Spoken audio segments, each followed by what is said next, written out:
It has been a while since I've done one of these. I didn't know if I would even really bring these back, and I don't have the logo because, like I said, I'm on my husband's PC for now with doing these. And even though my PC has a lot more of my logos and stuff, I didn't want this to be about that. So, if you're sitting in, this is a mental health vlog for 2024.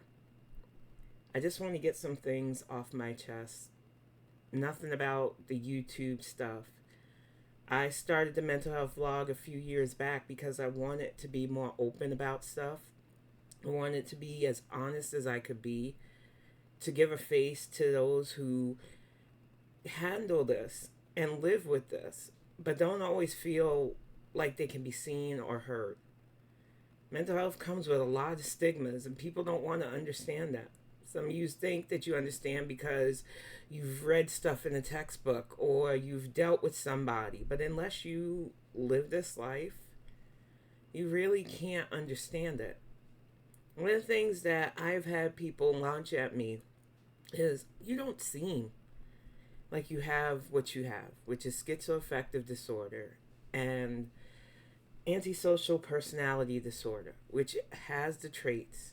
And I was told to my face by a clinical psychiatrist that I have sociopath tendencies. And I know that when people hear that, because you think you understand what that means, when I didn't even understand what it meant when I was told it. So I have been lucky to have somebody who could break it down, explain, and then help each other understand the differences. Because that's the thing. And I should be used to this. Because I'm used to being monolith simply because of. And yes, whether you like it or not, this is going to be about race. Because it has to be. Because the studies that people have done in the past on sociopath and psychology in general has always been keen to a standard not set by people of different cultures, people raised by different backgrounds. And it's because of that. So many come at people who can say, hey, I have this, and this is how I've handled it through life, and go, it can't be you. You realize how much eugenics played into the study of mental health? How women's voices were almost always downplayed, blanketed by things like hysteria. And then when you add cultures who don't think that mental health means you're evil, that you have a demon inside you, that showing that will somehow make you seem less than, even more less than your skin tone, that it's an embarrassment. It is a lot to navigate. So I want you to hear from my own words why I know now. And I fully agree with my diagnosis, because this world is exhausting. You try to navigate it with a mind that just point blank is blunt. Point blank just doesn't seem to understand why people have to fake their way through stuff. Point blank just wants to do your own thing, and you don't really care if you're accepted for it, but you understand that this world doesn't want to accept genuine people. So you try to mask up and you try to fit in. You realize that shit's too exhausting. So you find ways that you can just isolate yourself and throw yourself into things that do feel more normalized for you. That's why I love writing. Because when I write, I feel like the world that I create is way more easier to navigate than the world I exist in. And I love this world. I hate the people in it. I'm just honest enough to say, I love this world, but I don't like the people that inhabited it. And it's not the animals.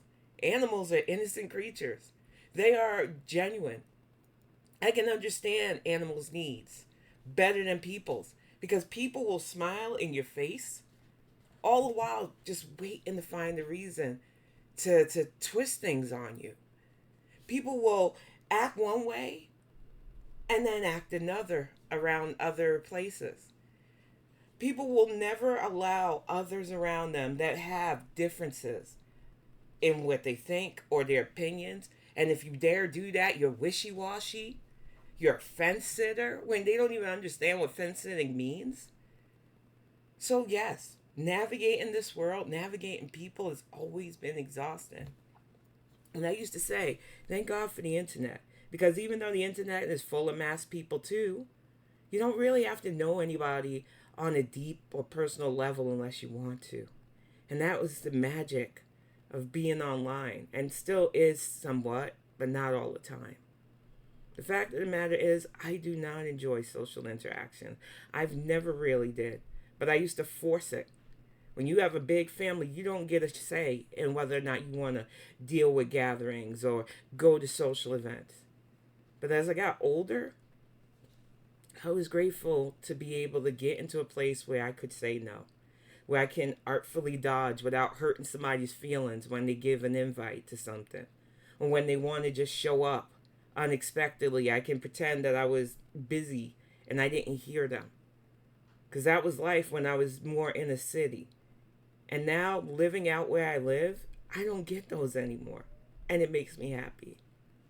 I think too many people assume that because they see me in this phase of my life, after years of working towards stopping denying and being ashamed of what I have, and getting the help that I need so that I can talk coherently, so that I'm not so in my head that I don't know what's going on. I think people don't want the real of this because you have your opinions on what this is like. You have your opinions on what people go through. And that's why I'm going to preface this again. My experience is not everybody's experience with this stuff. I probably shouldn't have had to say that, but apparently I do all the time. And that's exhausting too, if I could be blunt and honest. That I have to tell people who, if you were put in the box and told that your lived experience and your life wasn't what people think of you, that you would have to constantly explain what your own mind is going through when nobody's in here. And unless you're one of the things that I hear, no, you do not understand what this is like. And unless you have personally gone through this, I'm sorry, even if you study this as a career, it is not the same as going through it. I've said this before and I will say it again. I thank God every day. Whether you think me thanking God makes me a faithful person, no, I'm just a spiritual person.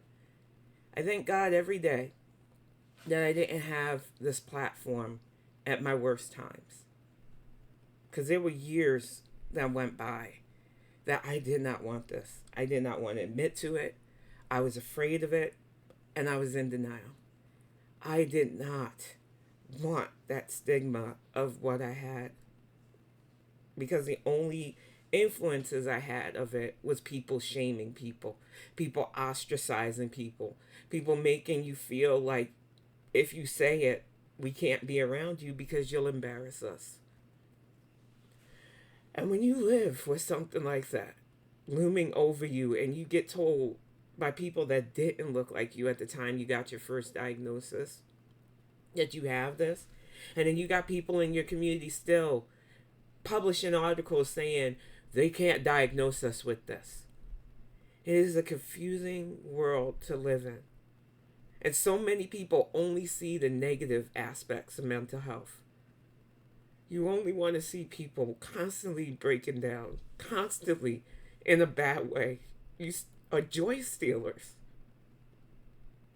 You don't understand. And I don't think I can make you understand.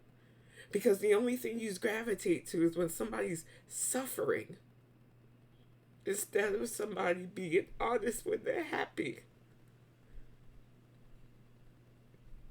I don't want to understand this world because I don't fit in this world.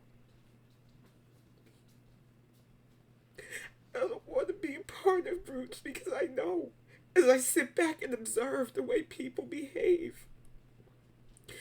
And now that I know, giving it a try, that all you end up doing is finding a way to make yourself unacceptable, I'm good with not being accepted because I don't want to be fake. I don't like this world. But it isn't the world itself, it is the people in it. It is the constantly feeling like attempts to even try to let people in will mean you will get hurt. It is the reality that people would much rather watch a video where you are upset and acting out of pocket and then go, oh, can't blame me. It's my mental illness, instead of seeing somebody who has worked so fucking hard to be where I am today. You say you want real, you just want suffering. You just want misery. You just want somebody that you can mock and manipulate. And it's exhausting. And this is why I set boundaries with people. This is why I don't try to get to know people that deeply. Because people aren't real. You just aren't. You're the kind of people that will smile as long as somebody's doing what you want, saying what you want to say, agreeing with everything 100% with you. You don't want anything that shakes your cognitive bias. You don't want to open the doors to people who don't act like you. People don't have your same background. People don't have your same lived experience, but you just want to act like it. So much outrage on behalf of people that you pity, that you think, oh, we've got to be protective of them because they're too stupid. Because a lot of you think that mental health means unintelligent too.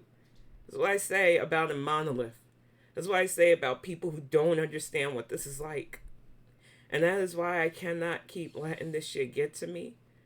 But I think people really, truly need to understand that even if you study this, even if you think you have so much knowledge in this, anybody who is good with any realm of mental health study, advocacy, or even work, whether you're a therapist or psychiatrist, you understand that you are there to listen and help.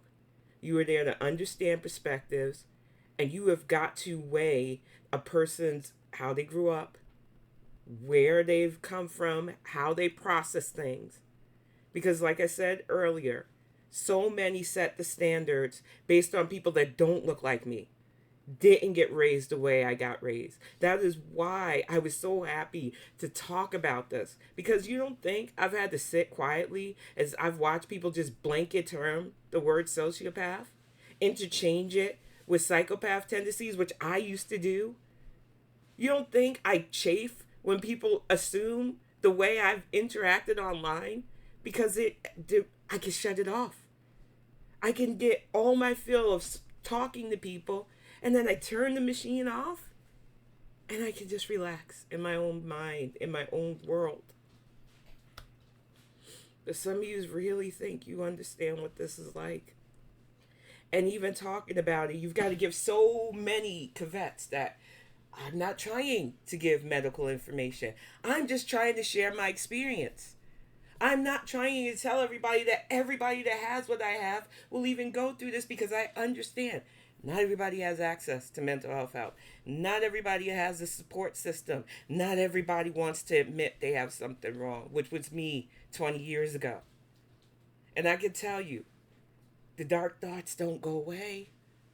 I'm just lucky that I have people that understand she's in a bad place. What can we do to not overstimulate, but make her feel comfortable so that she doesn't do something stupid? I don't even understand this world half the time, but I do understand that navigating it just isn't worth my time most days. Trying to get people to grasp that there are people like me out there, and that we don't need you to coddle us. We don't need you to talk over us if we're coherent enough to talk. And I do not like being infantized by anybody. I went through so much of my life not having the voice. And I refuse, now that I have found it, to let anyone steal that, no matter what you think of me. I think people think I'm joking when I say this. But the less people who like me, the less exhausting it is, because I know I'll disappoint. I know I will. Because I just like being me, and I don't see the point of trying to fit in to what people want to be liked. I just don't understand it, and I don't think I'm meant to. But that's it. This is all I wanted to say with this. I don't know if I'm going to do any more of these. I would love to, but honestly, I don't like feeling vulnerable. To me, vulnerability is a weakness. And it's a weakness that people like to exploit, especially on here. But I really felt that I needed to say these words because too many people don't understand. Too many people think because they think they know that they could tell somebody who's literally going through this how we feel. So there. I honestly really don't even think that people care. I don't. I don't believe that anymore. I think people just want to be right and stuff. People just want to feel justified and stuff. And people aren't willing to think outside their own paths. And that is why I will stay forever antisocial because it's not this world, it's the people in it.